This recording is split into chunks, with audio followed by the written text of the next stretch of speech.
Hello Uganda, this is UBC Lunchtime News and I am Brian Tumwine Biaruhanga.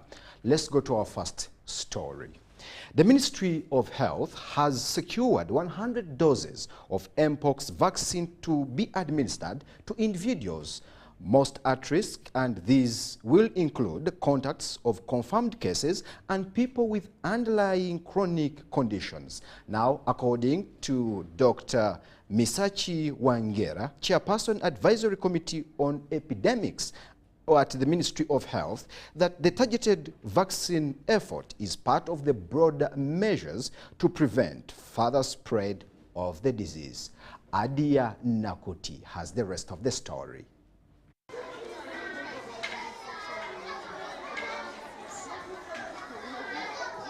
Healthcare workers, and then of course there are the people who are at risk of severe disease, and these are the people living with comorbidities. So later on, the vaccination program will expand. We have not, I cannot tell you that we have begun to see the impact of the deployment of the vaccines, the way we have seen it in the DRC, because we've had a drop in the ocean. We received very small vaccines. The first phase, I think, we received 10,000 doses. The second phase, we received, I think, 60,000, 100,000 doses. So you can imagine that we are moving behind the epidemic. Ideally, the ideal would have been if we had the luxury to have enough vaccines and make sure that we throw in what happened in the DRC, the effort to throw in as many vaccines in the DRC. So the Africa CDC, working with the WHO, CEPI, brought in vaccines, but a lot of them were given to the DRC. And to show you that these vaccines work, the cases in the DRC have continuously been going down. So we are not seeing many cases in the DRC. On the other hand, more cases, the cases in Uganda are increasing. Actually, yes, they have increased. So the transmission in Uganda is more. Why? Because the disease is now within the community. We live with it. Now let's go to our next story. Government officials have officially flagged off Uganda's first large-scale shipment of roasted and ready-to-drink coffee products to the Republic of Serbia. Now, this milestone marks a significant step in Uganda's efforts to add value to its coffee industry and access premium international markets. Now, the ceremony was led by the Minister of Science and Technology, Dr. Monica Musenero, and included remarks from key partners such as Yugovic SMC Limited and local coffee roasting collaborators. Mark Wadulo has the rest of the story.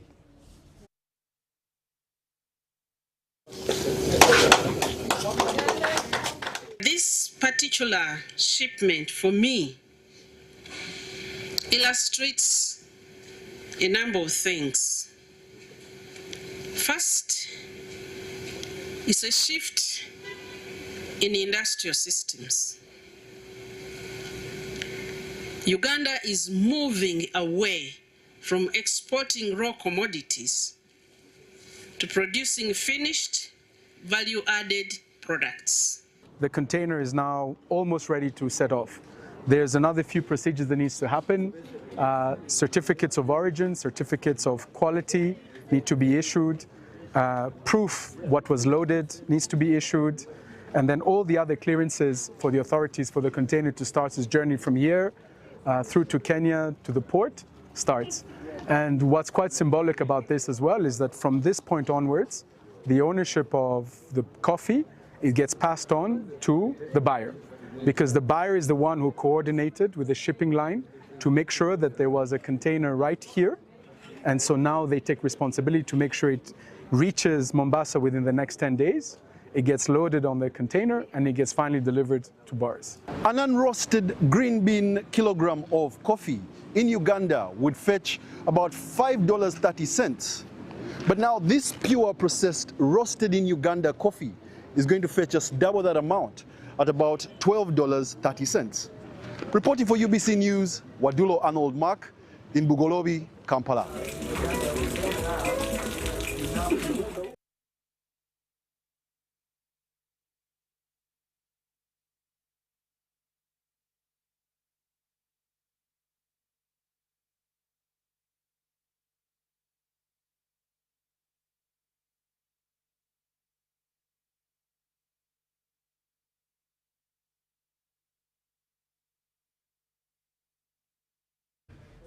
Now let's go to Karamoja. The National Forestry Resources Research Institute and the National Environmental Management Authority, NEMA, has started awareness workshops in Moroto on access to sandalwood genetic resources and benefits sharing. Now the meeting promotes conservation and creates awareness of the benefits of sandalwood. Let's see more of this story. Sandalwood tree grows in drier tropical areas of Asia, Australia, and the Pacific Islands. In Uganda, it is only found in Karamoja sub-region in Tepes, Amudat, and Nakapiripirit districts. Sandalwood has benefits, and it is believed to produce the sandalwood oil, which is essential oil derived from the heartwood of the sandalwood trees. It is known for its distinctive woody, sweet scent and is used in perfumery, aromatherapy, cosmetics, and mild food flavoring. The Karimajong use this plant for firewood, medicine, fencing the kraal, not knowing other benefits that would fetch them money. Those who knew about the sandalwood have been smuggling it to Kenya. From the roots and the stem, they extract a certain liquid which they use for making perfume, very expensive perfume. And that is why it is being smuggled across the borders of the country to take it to countries where they can extract that perfume. Uganda is part of the Nagoya Protocol, which was signed in Japan in 2010. The treaty provides framework for fair and equitable sharing of benefits arising from utilization of genetic resources and associated traditional knowledge. National Forestry Resource Research Institute, NAFORI, the National Environment Management Authority are creating awareness meetings on the access to sandalwood genetic resources and benefit sharing. Dr. Samson Gwali is the principal investigator at the ABS project. The project is helping to restore and conserve the populations of sandalwood so that even if they want to take it for extracting the perfume, they do it legally. And to do it legally, we want anybody doing that business to come and access it with permission, with our agreement, and also if they make money or they make any benefits, to share the benefits with us. From Nabuyun Zonal Agricultural Research and Development Institute, Dr. Rogers Azabo represented the National Agriculture Organization Director General. By your communities where you're coming from, and also encourage them to protect this species jealousy. The initiative excited participants transform lives of communities. The dream of the project will be sustained and it will go on. However, there are challenges facing the sandalwood. Today, I have discovered one that is so much useful in Karamoja. The research has shown us that Karamoja is very rich with different trees that can give benefit to the Karamojong, that can give livelihood to the Karamojong.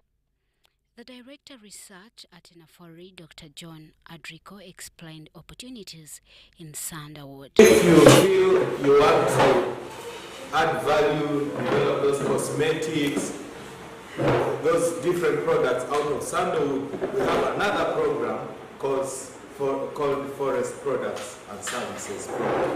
The initiative excited participants transform lives of communities. To see that this suspicious. Thank you, Jane Nyiramgisha, for that report. Now let's go to albinism. In 2014, the United Nations passed a resolution to commemorate the International Albinism Awareness Day, marked annually on June 13th. Now, Minister of State for Gender and Persons with Disabilities, Helen Asamo, emphasized the need for intensified public sensitization to combat the myths and misconceptions surrounding albinism. Now, the first Deputy Prime Minister, Rebecca Alitwala Kadaga, is expected to be the chief guest. Let's see more of this report. How much is allocated? I am pleased to address you today on the forthcoming commemoration of the International Albinism Awareness Day. On December 18, 2014, the United Nations General Assembly adopted a resolution establishing June 13 as the International Albinism Awareness Day. In short, we call it IAAD. This year, 13th June, Uganda will join the rest of the world to celebrate the day and reaffirm the global commitment to promoting the rights and dignity of persons with albinism. This day is used to create awareness on the importance of promoting equality and full participation of persons with albinism in their social life as well as development. I want to remind Ugandans that Schedule 3 of the Persons with Disability Act 2020 provides for 8 disability categories, and these ones include physical disability, hearing disability, visual disability, deaf and blind disability, mental disability, little people, albinism, which is here today, and multiple disabilities.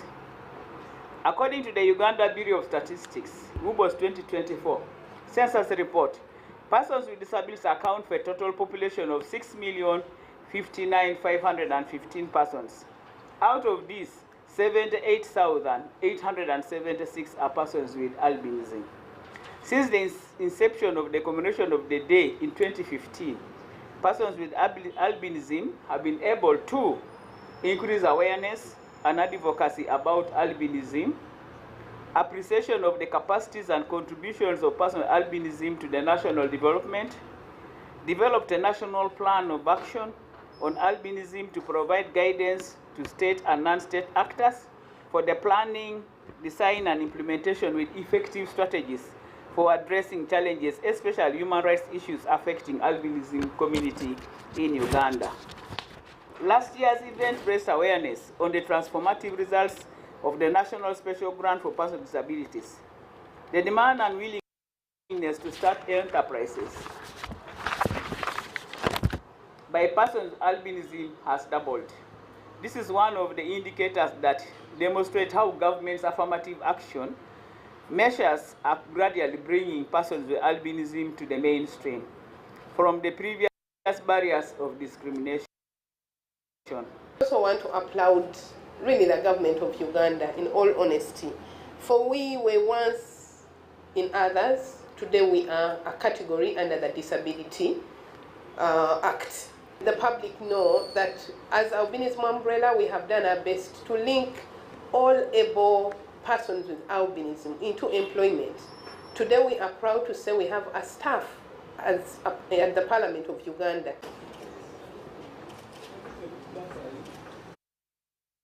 Now, let's go to matters still in health. Health experts advise women to go for regular screening as part of the efforts to combat cervical cancer in Uganda. Dr. Frank Mugabe from the Ministry of Health, Department of Non-Communicable Diseases, says that early detection through screening can lead to effective treatment and recovery. Let's have details of this report. Uganda faces a high cancer burden with 36,000 new cases annually. Of these, 7,000 are cervical cancer, representing 20% of all cancers. Ministry of Health is working with district health officials to expand screening services as government continues to provide the HPV vaccine to girls aged 9 to 14 as a preventive measure. That one of the dangers that we are seeing that people should listen to and really come up and get screened is that we have observed that in Uganda, when people are diagnosed with the cancer, most of them are diagnosed when the cancer is very old and they don't live for long. Dr. Alfred Jatho from the Uganda Cancer Institute says Uganda recently received support from the South Korean government to boost cervical cancer screening programs in Kampala City, Mbarara City, and Mbarara District. And after the 3 years, we are going to enroll it to other districts. According to Dr. Jatho, increased uptake of early screening among women can ease the financial burden on the healthcare system. Government Uganda and development partners have put a lot of money to procure that drug. And they don't want to wait, our population to wait when the cancer has advanced to the extent where you need chemotherapy, where you need surgery. We want people to screen and find it early and prevent, stop the cancer, stop the early warning changes that lead to cancer before changing into cancer. Dr. Peter Sebutinde, the district health officer, confirmed that cervical cancer screening is now available at all health center 3s in Mbarara District. Especially at the community level, using our community-based structure, we want to implement it to the dot. We want to bring people on board.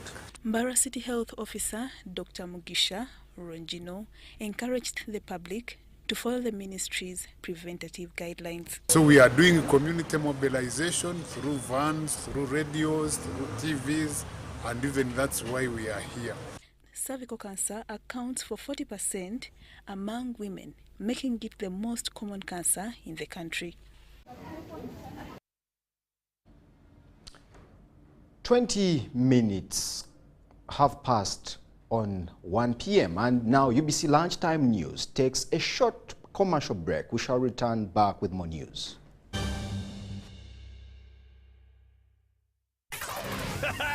It's super fast internet. Oh, it's a super camera. It's a super battery. One battery full. Yeah, it's a super deal.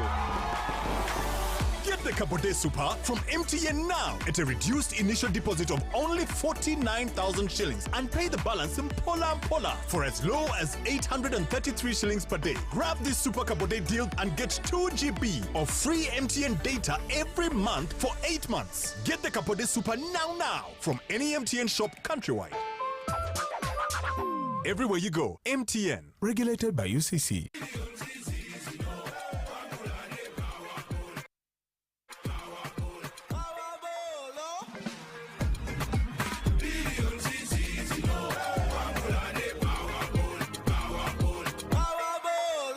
Ennaku 3 ez'omuziki enseko n'okuzuula nga weetooloddwa obulungi bw'obutonde nga kw'otadde n'abayimbi abasingayo mu Africa. Sina ate onyumirwa obulamu mu kujaguza obuwangwa bwa Africa obujjuvu ng'obutonde bwe bukuzza obujja. Tukwaniriza mu Milege. Jaguza nga bw'onyumirwa obulamu omuziki, sinema, ebyokulya, engero n'emboozi. Milege World Music Festival 2025 okuva nga 6 paka nga 8 mu mwezi gw'omukaaga ku Botanical Gardens Entebbe. Okugula tiketi nyiga *M65*2 londako Milege World Music Festival 2025 ogoberere endagiriro oba kuba ku *72833 oba tukyalire ku website yaffe www.milege.org. Biwagiddwa Entebbe Municipal Council, Uganda Wildlife Education Center, Uganda Wildlife Authority, Civil Aviation Authority, Uganda Tourism Board, Rock Telcom, Ovidian Uganda, 106.5 Energy Radio, Protea Hotel Entebbe, and UBC. Are you a woman with a small-scale business with a dream of growing it to another level? The GROW Project is here to support you in realizing your dream. The GROW Project is a government initiative implemented by the Ministry of Gender, Labour and Social Development and Private Sector Foundation Uganda with support from the World Bank. We support women-owned businesses across the country to gain hands-on and business management skills through training within your location, business financing through grants and affordable loans, and infrastructure in your areas of operation to enable you to increase your productivity. If you have a business that makes sales of up to 800,000 Uganda shillings per month, the GROW Project has the tools and resources to help you succeed. For more information, contact your district or city GROW focal person or call our toll-free line on 0800 307 777 to learn more about how you can benefit from the GROW Project's services. The GROW Project, empowering women economically, transforming communities. Uganda Development Forum, in partnership with Uganda Broadcasting Corporation, is organizing a 2-day Musevenomics Conference on the 29th and 30th of May 2025. The conference is dedicated to exploring Uganda's revolutionary economic model under the theme, Sustaining Musevenomics, hence navigating Uganda's economic future in a disrupted world. His Excellency, the President of the Republic of Uganda, General Yoweri Kaguta Museveni, and the chairman of Uganda Development Forum, General Salim Saleh, will lead a team of distinguished speakers in economics and development. The Musevenomics Conference 2025 is sponsored by Uganda Development Forum in partnership with Uganda Broadcasting Corporation, Uganda Development Corporation, Parish Development Model, and Operation Wealth Creation.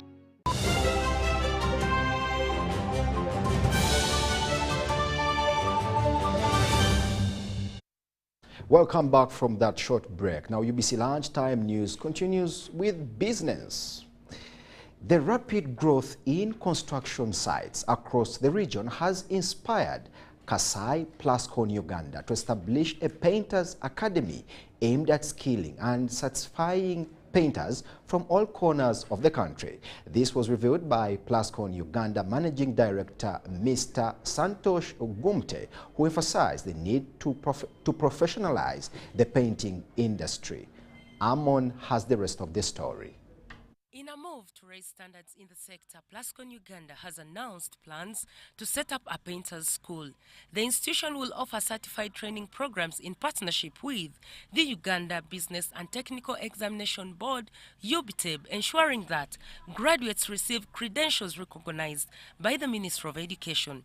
The initiative is intended to eliminate quack painters from the markets by empowering artisans with the necessary technical knowledge and practical skills. We want to have 4 semesters, so it's going to be the Painters Academy. We will get painters, we will let painters apply, then we will train them in specialized paints. So each semester will have its own curriculum, just like a normal university. And every time you give exams and you clear semesters. And when you finish 4 semesters is when you have actually, according to us, become the best painter in Uganda. And that is what we would do. Plascon, which currently controls nearly 70% of Uganda's paint market, believes this step will further elevate industry standards and reinforce its leadership. The announcement was made during a glamorous dinner hosted at the Serena Hotel in Kampala, where Plascon brought together its top suppliers, agents, and industry stakeholders. Under the theme Celebrating Loyalty, Building Sustainability, the event recognized key suppliers who have contributed to Plascon's continued market dominance and provided a platform to unveil new initiatives, including the Painters Academy. With Uganda's construction sector on the rise, efforts to formalize and uplift the painting industry are more timely than ever.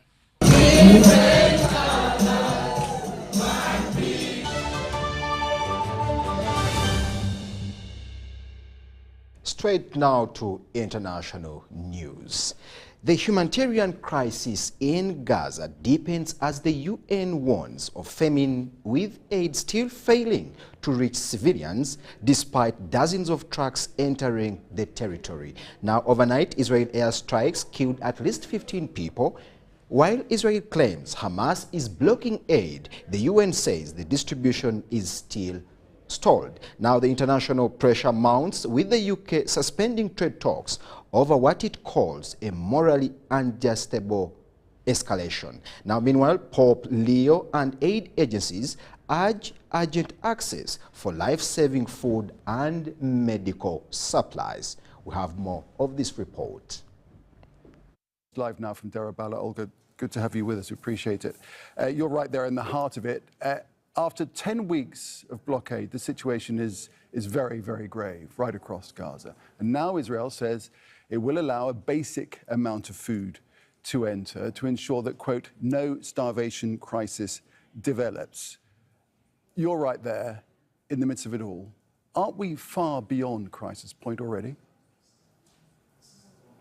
Thanks, Nick, for having me and raising this issue. Absolutely. The 10 weeks of a complete sealing of the crossing points for the entry of any aid has had an absolutely catastrophic effect on the already devastated population that has obviously been living through months and months of this war. And I'm sure you can hear the explosions around me and these operations that have intensified even more just in the past 4 days.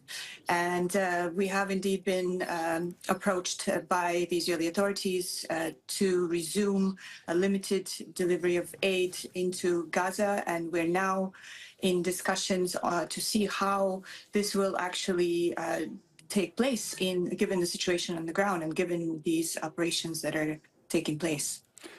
Benjamin Netanyahu says that Israel will control all of Gaza and Hamas will not be allowed to access aid. How practical is his desire to see this happen? So obviously we have stated time and time again that we have mechanisms for our system that help mitigate diversion, that help ensure that aid goes to the people in need. And of course we can speak on the aid that we coordinate and we manage. During the ceasefire, we showed just how quickly and effectively we can implement these systems and ensure that the aid goes to the people wherever they are. So in the first instance...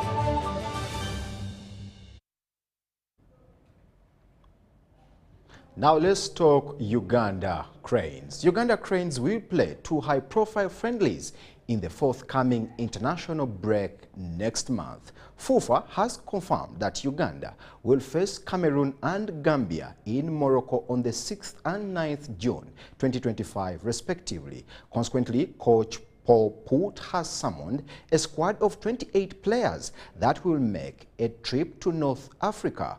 Now, of the 28 players summoned, 12 are from Uganda Premier League, pointing to preparations ahead of the upcoming CHAN. Let's see more of this story. How are you? I'm fine, and you? Happy to see you.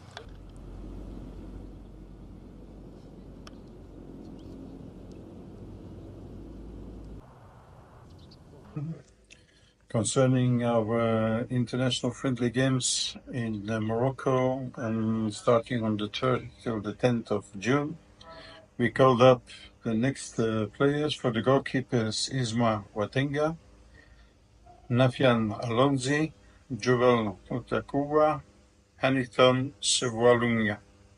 For the defenders, we have Elvis Bogomono, Nico Bas Wadada, Elio Capradosi, Arnold Odom, Toby Sibic, Hilary Mukanden, Jordan Obita, and Isaac Mullen. For the midfielders, we have Abozi Buyorenga, Kenneth Samakula, Alan Orwitz, Enoch Simbagala, Abdul Karim Wapambala, Alan Okello, and Travis Mutiaba. For the forwards, we have Dennis Omedi, Hakim Kiwanako, Shafiq Nana Fikiriza, Rogers Mato, Stephen Mukwala, Uzman Arafat, John Paul Dembe, Patrick Johan Kakande, and Ivan Aimbizbri. These are the players who have been called up. Unfortunately, we have players who are injured, like Veris Mugabe, who will not be there, Aziz Kayondo, Ocho Khaled, Siskigande Ronald, Jude Semagwebe, Calvin Kaboy, Awani Timothy. They will not be on the list because of injuries. For the games we're gonna play, we're gonna face Cameroon on the 6th, and we're gonna face Gambia on the 10th. So I hope the meaning of this training camp was to train on certain issues that we don't have the time. Uganda Chess Federation has flagged off its team to the Africa Schools Individual Chess Championship to be hosted at Pride in Paradise Resort and Spa in Mombasa, Kenya, for the championship whose theme is Where Teens Rule the Board and Checkmate the Future. Uganda has sent 25 players and 20 accompanying parents and officials. The championship that brings together more than 30 nations is a qualifier for the World Schools Individual Chess Championship later this year. Let's see more of this report. We want to thank you for nurturing talent. As NCS, we want to see that more talent is groomed. And we want to pledge our support for such very innovative young minds. Like you say, I've always placed some respect to the chess players for many reasons. They play in a quiet environment, they're very calculative in their moves, and like you say, it is true, academically these people are gifted. So I don't want to say Matai, you see him here, is not an academician. This guy will also surprise us one day academically. Today we are at the National Council of Sports to flag off our team that's traveling to Mombasa, Kenya for the Africa Schools Individual Chess Championship that's starting on 22nd of May to 29th of May. We have sent a very big delegation of about 45 people, of which 25 are players and the others are accompanying persons. Accompanying persons are parents, coaches, or trainers, whoever you may call them. Of course, as Uganda, we're developing young talent, and in this team we have people from under 7 to under 18 years. So it's a great event for us. As Uganda, we are very optimistic, and we know that our team is going to excel, but most importantly, we are developing talent that should be able to grow and promote chess in Uganda.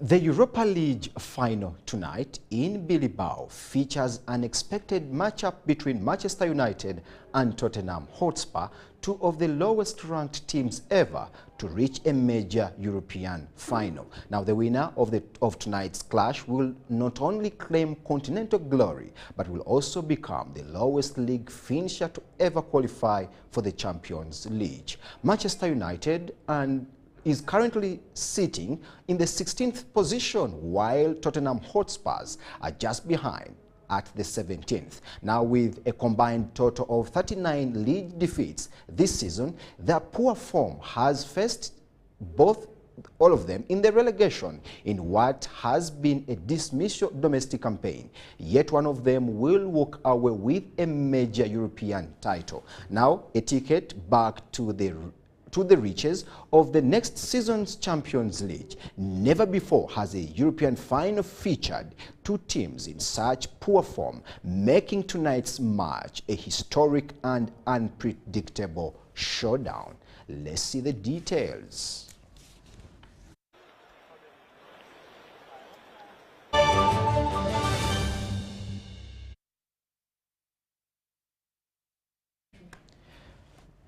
Now, viewers, thank you so much for watching UBC Lunchtime News. And with that, we come to the very end.